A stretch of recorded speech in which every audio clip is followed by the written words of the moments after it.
How's it going, YouTube? This is Michael. And this is Jake. And we're with the Forgotten Legion 30K group. Yeah, you can actually find us on Facebook by searching South Texas 30K Horus Heresy group. We're out of Victoria, Texas, and this is actually our second battle report. Number 2. It's 3,000 points. It's going to be the Mechanicum versus Iron Warriors. That's actually two members of our group, Chris and Josh. Yeah, it's going to be a good matchup. All right, and this is going to be the mission that's going to be played. It's actually shuttled down. If you look at our last battle report, it's the same mission. They've been practicing it quite a bit. The objective primarily is to capture the Navigator and get him to safety or kill him so the other team. He's worth 5 victory points. Kill him. Yeah, that's kind of what happened last game. So if you watch our last battle report, you'll see that they just went in and murked him pretty early on in the game. Got to get rid of those 5 points. They can't just be floating around out there. Yeah, so it is corner deployment. It does have tactical objectives. Well, shared tactical objectives. The way that works is both players will draw a tactical objective card, and they can both earn that objective card, and a new one will get drawn and can be captured. And there's also Slay the Warlord and Attrition.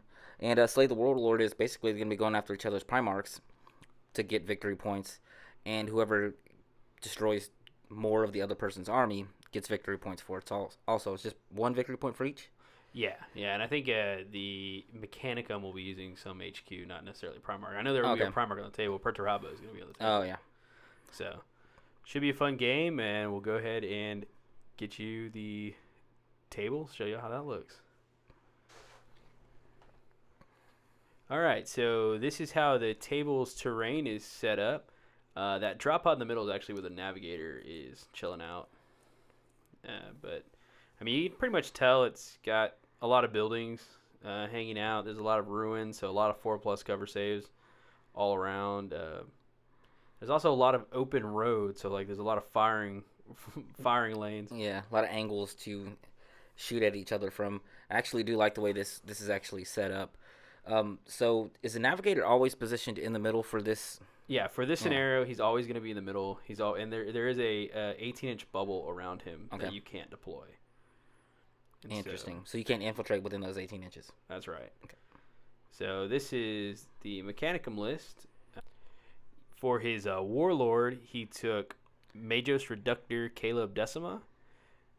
He also has an Archmagos Reductor. And that dude's got those 2 Cyber Ocularis. Over here, he's got another Magos Reductor. And he's accompanied by some Tech Thralls with Laze Locks. There's 15 of them. As well, he's also got 2 more troop units of Thalax. One's got Multi-Melta in their unit, and the other has a Photon Thruster. Both units are 5-man. They both have the Destructor upgrade. And, yeah, they're pretty cool little units, actually. He also has 3 Myrmidon Secutors.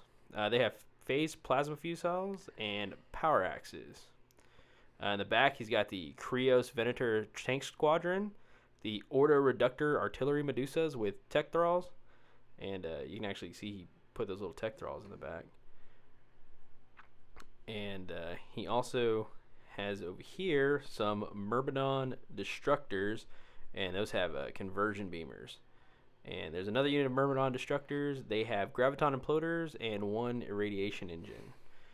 In the back, he's got those 2 Tauros. One will be carrying the Myrmidon Destructors, and one will be carrying the Tech Thralls. And he's also got that sweet, sweet Mechanicum Grimm Brothers Cup. Ooh-wee.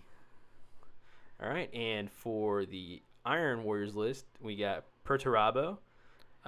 Because he's got the Cortex controller, he's actually taking 4 Castellax units. He took the Tormentor as an upgrade, and we've got 2 units of Tyrant Terminators. They have the missile launchers as well as the combi bolters. So those guys are pretty beefy. That is a unit of Iron Havocs, and that's a heavy support choice. They all have blast cannons. A unit of Multi-Melta Marines right there. They're going to be riding that Anvilus drop pod. and then 2 tactical squads. Now, I know that looks like a breacher squad right there, but he was using them as a tactical squad this game. But that is his army. Got a Primarch running on the table. Both of those armies are painted really nice, and Pretty's got a little bit more to go with his paint scheme, but Josh's looked awesome. Yeah, he's grinding them out. So these are where all the objective markers are located. So they placed them on the table, and they actually had to roll 2d6 with a scatter. And so these weren't just like hidden, like that objective 1 wasn't placed underneath there. It actually... That's a rough place. Yeah, it scattered there. And once again, that's where the navigator's located, right in the middle of the table. So they're going to go ahead and hopefully whoever gets that bottom left corner, which looks like it's Josh on this one. So he kind of deployed straight as close as he could, ready to just... Yeah, he's trying to just jump across diagonally through the table, right? Yeah, just grab that navigator as fast as he can. This was Josh's deployment, so you can kind of see the way he set up his Iron Warriors. He's got Perturabo out front. The Tormentor, that's actually Perturabo's personal Shadow Sword, which that's just a tank killer, tank murderer. Wow. He took advantage of that cover up there with that building with his Iron Havocs with their last cannons. So he's got them in that entire building there. And if you look inside that little busted up Chimera, he's got his tack squads dug in pretty well. Those are both in reserve, so those will be coming in later on in the game. With the Iron Warriors, they can start rolling for the reserve first turn. Wow. So they don't have to wait till the second turn, so he'll roll for that at his first turn. This was the Mechanicum setup. Exact opposite corner. He also took advantage of his building over there with those Myrmidons. You can see the Toro. The cool thing about Ordo Reductor is they completely ignore all terrain. Really? Yeah, dangerous or difficult, so they just drive on through it. So these are the objective cards. So you had 2 separate objective cards. You have the shared tactical objective card, and then you have another objective card, which is going to be for the warlords only. Okay. They're not shared. So Pretty got the card that is basically, it's called Big Game Killer. You get a victory point for destroying a heavy support, or you get 3 for destroying a Lord of War choice. Oh, wow. So he's definitely going to be going for that Tormentor. Yeah. These are the shared tactical cards that came out. The first one is Expose the Arrogance, and there's also Devastating Firepower. What is Devastating Firepower for that objective card? With Devastating Firepower, all you have to do is control an objective with a heavy support choice. Interesting. So, I mean, I'm pretty sure Josh is already sitting on an objective with some heavy support. So, he's going to be getting first turn here. So, we'll go ahead and... Is he going to roll? I guess he's going to roll for his reserves right off the bat. Yeah. So, we're getting ready for his first turn right now. And Pretty did not seize the initiative. That's what that roll was for. So, that 2 did not get him what he needed. All right, so this was Josh's first turn. He moved the Tormentor forward. He also moved Perturabo and a unit of Castellax over to the left over there, in front of that building right there. These Tyrant Terminators deep struck in. They unloaded most of their missiles into that Taurus right there and did 2 hull points worth of damage to it.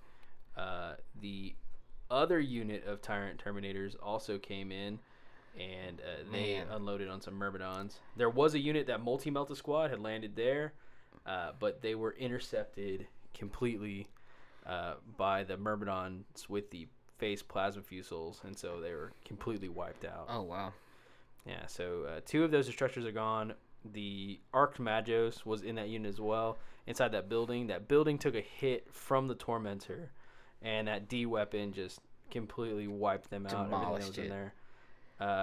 The Iron Havocs did an additional whole point of damage to that Tauros, and the tactical squad advanced up to the navigator. So it looks like Josh did go ahead and get both the devastating firepower because his heavy support unit was on the objective. So he gets to claim that. So now the next card that is the shared tactical objective is secure objective 1 and take objective 4. And then also alternatively, if objective 4 is outside your deployment zone, you get 2 victory points. So those are available for Pretty's turn. All right, so the Mechanicum turn. The Medusas unloaded on those Iron Havocs that were in that building, completely wiped out all of them. The Mauler Bolt Cannon took off a wound from a Castle Axe. Those Myrmidon Destructors killed that entire unit of Tyrants that was right there. Just completely wiped them. This lone Myrmidon over here with his Conversion Beamer actually scared that entire unit of Tyrants. He killed one, and they ran off the table, failing the morale check, and they were gone. So both Krios, they went ahead and unloaded on the Tormentor, and they did 2 whole points worth of damage. What's the front armor on that? On the Tormentor, it's 14, but with those Krios, they're ordnance, so it actually affects the side armor. Oh, okay. All right, so this is the Iron Warriors top of 2. They actually snagged the Navigator, ran back with him, and so they're on the move to get him off their table edge to go ahead and claim those 5 victory points. Perturabo and a unit of Castellax decided to move back to claim that objective. So he's going to claim objective 1, and they're going to go ahead and claim objective 4 there. Both are open right now in their tactical objective cards. And the Tormentor was able to unleash some heavy bolters onto those Thalax and kill a few of them, will wound some of them. And the front cannon went ahead and destroyed that Taurus. The Dreadclaw over there was trying to burn up the Medusa. It failed, didn't roll anything. So Josh did manage to claim both of those shared tactical objectives. So that's another 2 points for him. And he's running with the Navigator right now, too. Yeah, so he's about to stack 5 if he can get it off the table. If he can get it off the table, he's going to stack it up. All right, so there's going to be these 2 new objectives. If you want to pause the video, you can read what they fully are on that one. But just a heads up, the trader side is going to be Josh, and the non-trader is going to be Pretty with the Mechanicum. So this one came up. It's going to be a single objective captured with a fast attack unit, which is actually pretty good because Josh is already sitting with that Anvilus drop pod on one of the units. So, and the second one is going to be Sacred Armaments and Depot Sabotage. And I believe Josh didn't like this one, and so if it's your turn and you're drawing the cards, you can discard them. Really? One per turn, yeah. Okay. And so this one was not beneficial to Josh at all, so he went ahead and burned it, and we drew another one. Yeah, I would not have known that you could actually, on your turn, if you're drawing a card, and if you decide you just don't like it, you can just burn it and grab another one. Yeah, but you can only burn your own. Okay. Okay, so the new card that came up is Hungry for Glory. And so that if you want to pause the video there, you can see what that is. But this is going to be the Mechanicum turn. Looks like the Medusa's unloaded on the unit that was carrying the Navigator. Completely wiped that unit. Both those Thalax units charged the Tormentor, and they completely... they had Melt-A-Bomb, so... I think it's got 6 whole points worth of damage on it right now. Wow. It's got 9 whole points altogether, so it's getting there on the edge. It's about to go. Did Pretty capture the Navigator? No. Oh. He did not capture him. He just destroyed the unit that was trying to escort him. So it looks like probably on Josh's next turn, he's going to go ahead and try and pick that Navigator back up with that second unit he has back there. So we'll go ahead and see what he's going to do. But that's pretty much that all happened this turn. So Mechanicum's dirty. Yeah. They got some power to them.